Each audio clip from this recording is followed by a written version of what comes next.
పిల్లలకి నచ్చే విధంగా వెరైటీ ట్రై చేద్దామా మరి? హలో అండి అందరికీ. అందరూ బాగున్నారు కదా? ఈ నువ్వులతో, వామాకుతో కలిపి పిల్లలకి అజీర్తి చేయకుండా వాళ్ళకి కాల్షియం అందించేలాగా వెరైటీగా చేసుకుందామా అండి?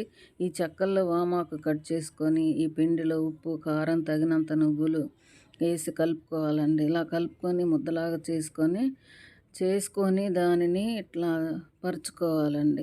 చపాతీ పిండిలాగా చేసుకోవాలి. చపాతీ పిండిలాగా చేసుకొని పల్చగా ఒత్తుకోవాలి. బాగా పల్చగా ఒత్తుకున్నాక దానిని మనకి నచ్చిన షేపులో కట్ చేసుకోవాలండి.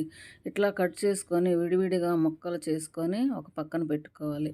ముక్కలు చేసుకున్నవి కలిసిపోకుండా విడివిడిగా పెట్టుకొని ఆయిల్ వేడెక్కాక దాంట్లో వేయటమేనండి. ఇట్లా వేయగానే 2 నిమిషాలకి గోల్డెన్ కలర్లో వేగి మనకు రెడీ అవుతాయండి. వేగిన వాటిని ఇట్లా ప్లేట్లోకి తీసుకోవాలి. ప్లేట్లోకి తీసుకున్నాక స్టీల్ డబ్బాలో స్టోర్ చేసామంటే వారం రోజులైనా ఉంటాయండి. ఈ వీడియో మీకు నచ్చింది అనుకుంటున్నాను. Please like, share, subscribe. మొట్టమొదటి